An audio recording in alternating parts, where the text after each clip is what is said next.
So my agenda for this presentation is to have a conceptual discussion of the N-tier architecture and the different options to implement this architecture on Amazon Web Services.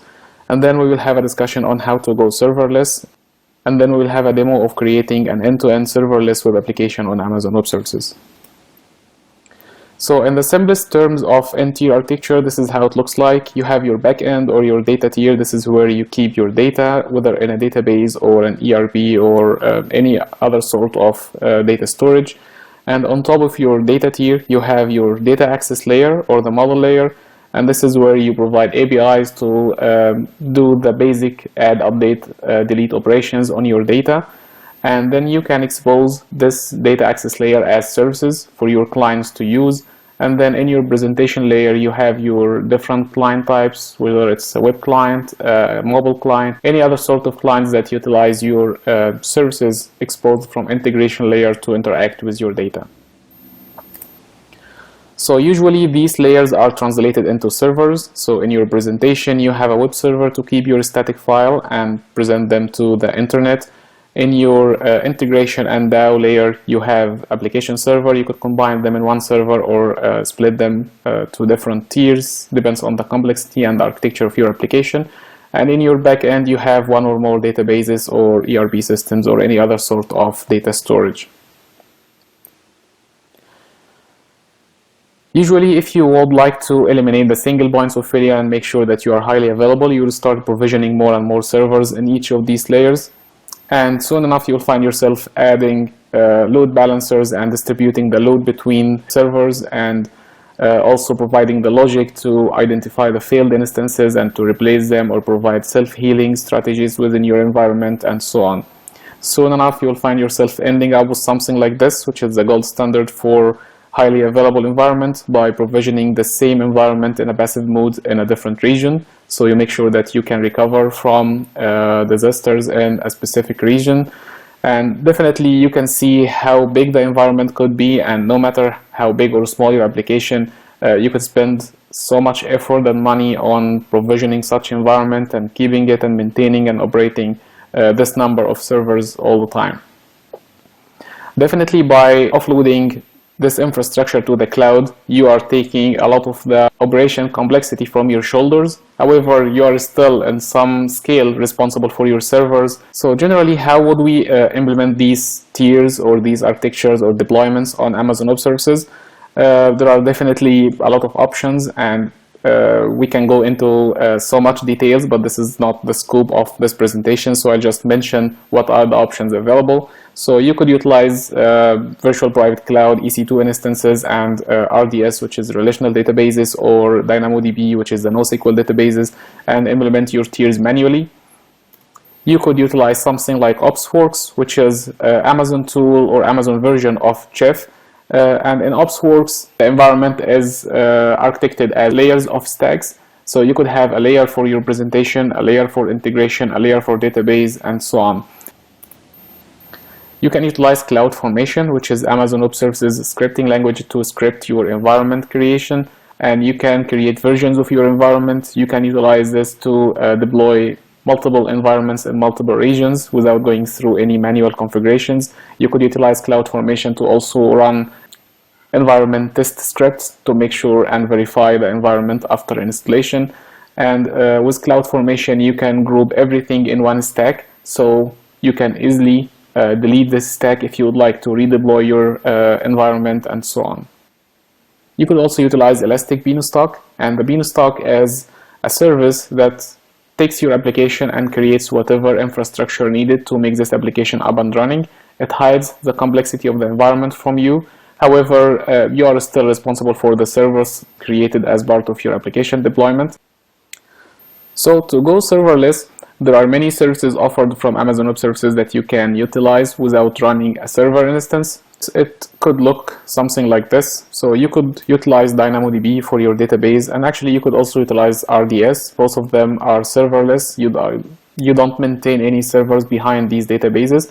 DynamoDB is a very fast DB. It's a NoSQL database, so you don't have any complex queries or joins or atomic transactions. But if your application requires any of these functionalities, you could consider using RDS.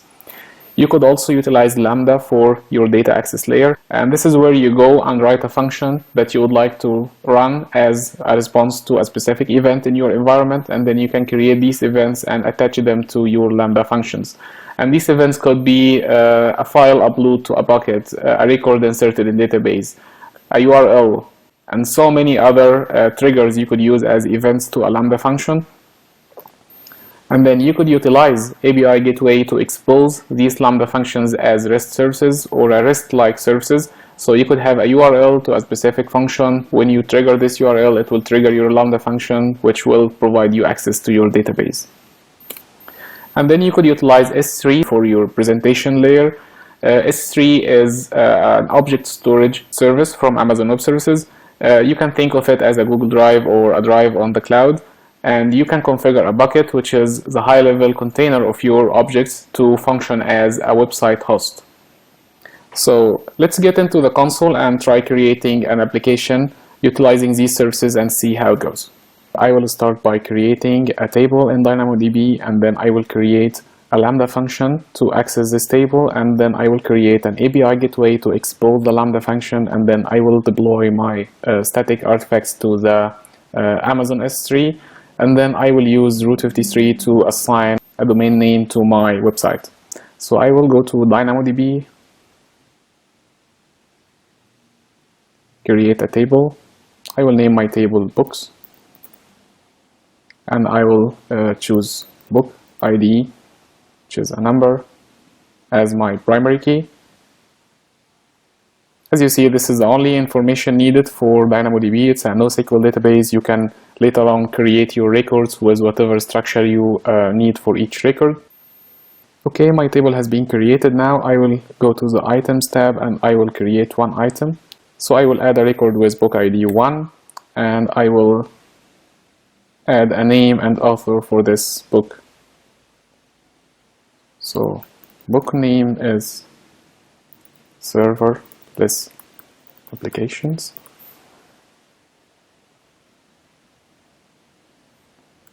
And author is myself. So this is my record and this is my backend layer. So I have created a table in DynamoDB and I have created a record in this table. And as you see, this is serverless. I don't care what types of infrastructure or servers created behind the scene for this. What I care about is that my table is available, my data is available. I can access it with the APIs anytime from anywhere, and I don't maintain any servers for that. So the next step is to go to Lambda. So in Lambda, I'm creating a new function. Definitely there are a lot of knowledge behind each of these services. However, I'm just taking a fast path to show you the end-to-end solution, and then you can definitely dig into any of these services in details to know more about it. So with Lambda, you have a lot of pre-configured templates you can start with, but I will start with a blank function. Next, I will name my function book details. This is the function for my books table. Here you can choose the runtime. I will go with Node.js, and I will just leave the default code as it is for now. The handler is fine. The rule here, I have to choose IAM rule that allows the Lambda function access to DynamoDB. So I already created this rule before, and it is just an IAM rule with a policy that allows Lambda function to access DynamoDB and allows Lambda function to assume this rule. And here, these are the advanced settings of your Lambda function. So how much memory you assign for this function, and what is the time out of this function. So I'll just adjust this to 10 seconds to make sure that it doesn't time out for me. And 128 megabytes is fine. You can definitely put this in a specific VPC if you have virtual private cloud configured for your application to make sure that it's only runnable within your VPC. Next, create this function. And I can just test this function simply.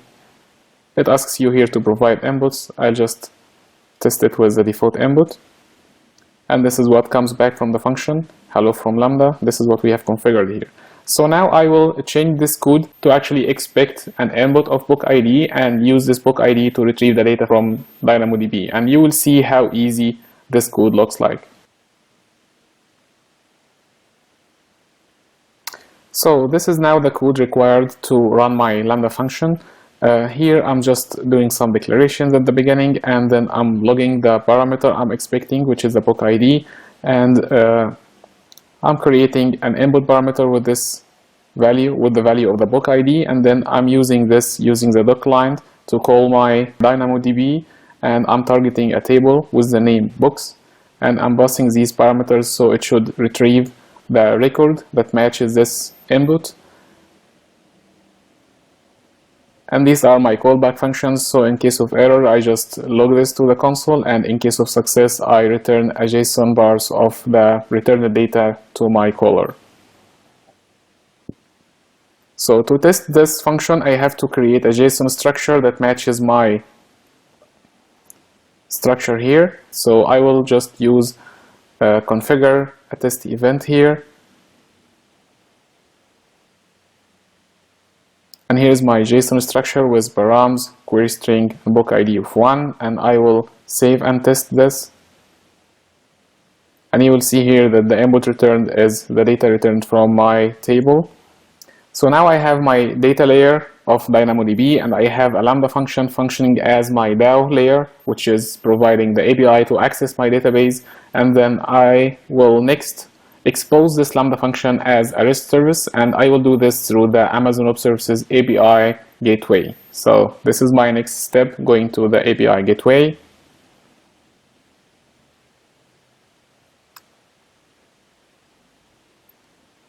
Okay, I will create a new API. I will name this books API.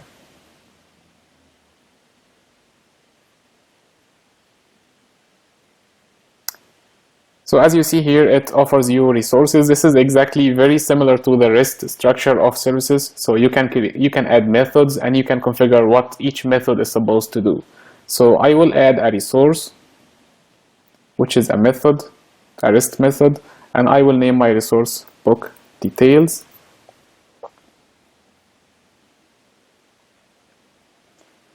And then under my resource, I will enable the get function.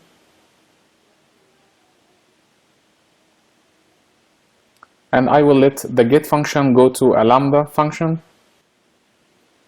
I will select the region where I created my Lambda function, which is US West 2, and my Lambda function is book details.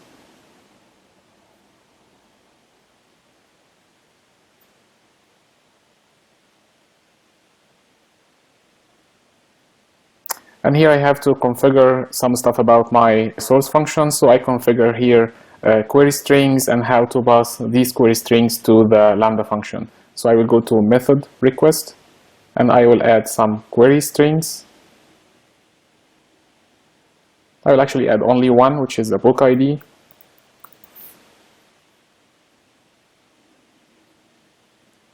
And then I will configure in the integration request that I want to pass everything to the Lambda function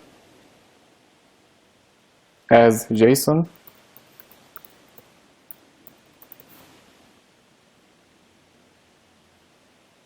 And I will select here to path method request path through, which will path actually everything I have in my request, including the headers, query parameters, and any body to the Lambda function.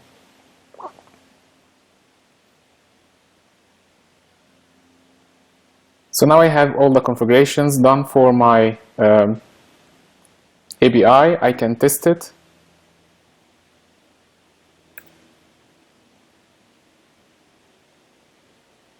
Here you go, you see that it went to my Lambda function, and this is the response coming from my function. And here you can see what has been actually passed to the function. So you see that it created a JSON structure of my parameters and headers and all of the information I have in my request, and passed this over to the Lambda function. And because we have configured our Lambda function to expect the book ID in this structure, which is params, query string, book ID, then we are successful in retrieving the book ID from the pass-through request and use this to retrieve the information from the backend. So at this step, we have successfully created the API gateway that links to our Lambda function, and the next step is to deploy this gateway. In deploying the API, you choose the stage you deploy to. So you could have your production APIs running while you are testing some additional changes to your API in a test environment, and then you promote this to production whenever you are ready. So we didn't deploy anything before, so we will create a new stage, and I will name it test, and this is my test environment. And so once I deploy, it gives me the URL to my API, and I can just take this to the browser. So this is the root of my API. I have to add / my function name here, or my resource name, which is book details. So as you see here,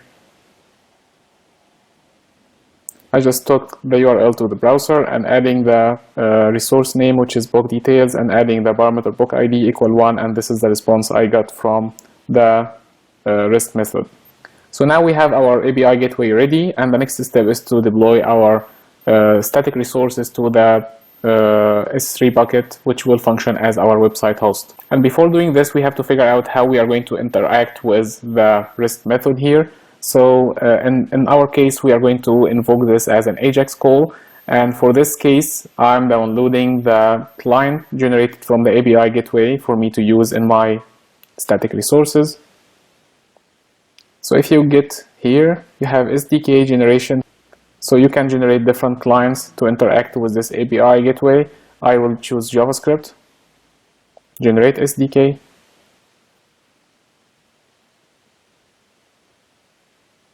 With the generated SDK, you have a README file, and in this file it gives you instructions on how to use the API client. So these are the scripts you need to include in your page, and then you have to create a reference of your API client, and then you have to create some parameters used with the API client, and then this is how you call different methods you have defined in this client. These are the resource methods.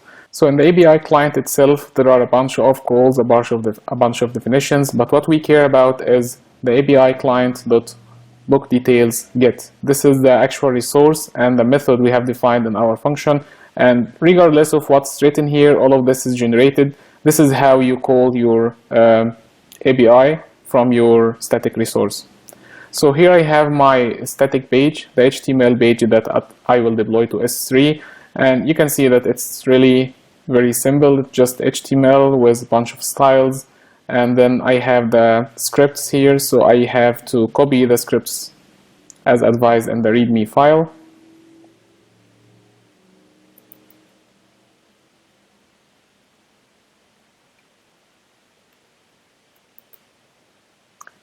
And then, as also advised in the README file, I have created an instance of the API client, and I have created the parameters required to be passed to this method.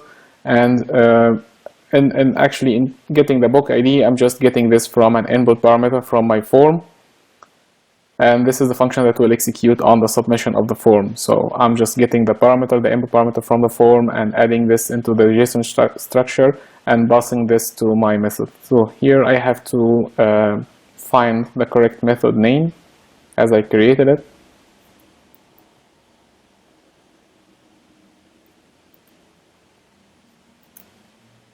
So we are good to go. We have to copy the bookstore and the API client and the library generated from the SDK to our S3 bucket. So heading to the console and creating the S3 bucket. So in my console, I am moving to S3.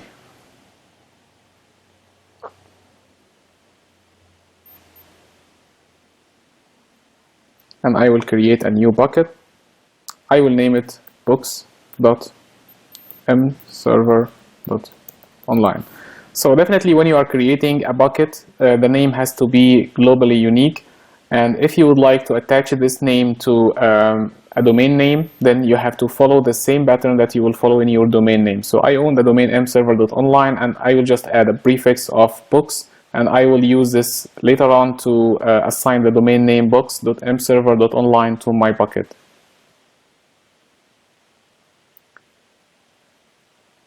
I just created the bucket. In static web hosting, I will enable this to host a website, and I will define my index resource as bookstore.html.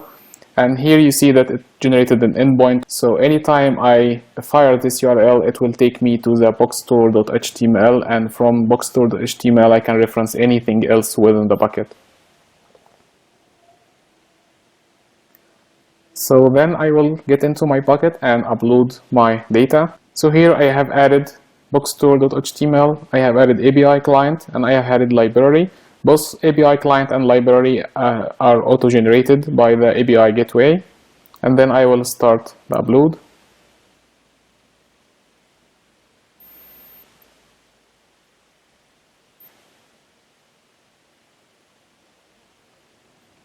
And then I will choose everything here and make it public so I can use this as a website.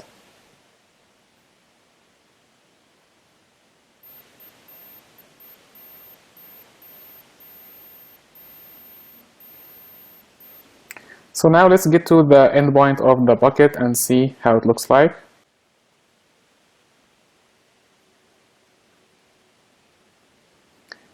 So this is the page I have created. It is just a simple form that asks me for the book ID, and I will here provide the book ID of 1, which matches the book ID of the record I have in database, and submit. When I submit, you see that it makes the call directly to my API gateway and passing the parameter, and I'm getting the error that cross-origin is not enabled for this URL, or cross-origin is blocked from my browser. So I have to go to my API and enable the cross-origin and redeploy my API.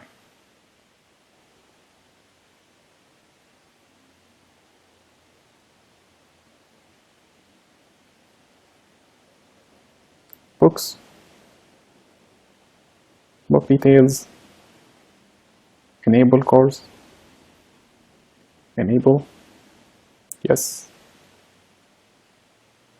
And you see that it by default creates an options method and makes the cross-origin enabled on it, because this is how the execution of cross-origins happens from the browser.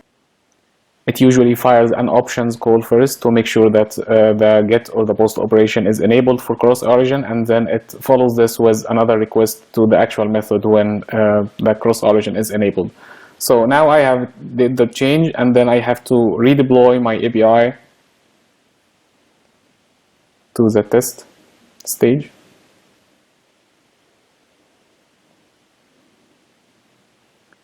Now we should be good.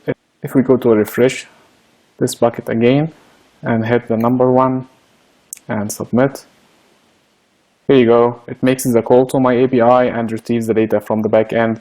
I have the book ID, serverless applications, and the author name as I have created them in the backend. So the final step I would like to do here is to configure a domain name to this bucket, so I don't have to use the auto-generated domain name. I can use a more sophisticated domain name for my site. For this, I will head to the Route 53, and I already have some domain configured. mserver is already defined, so I'll just add a new record, and I will add a prefix for my domain, which is books, and I will configure this to use an alias. I will choose my bucket and create this. So now if I go to books.mserver.online, it should take me to my bucket. Here you go. I'm using my domain name to get to my bucket, and if I hit 1 and submit,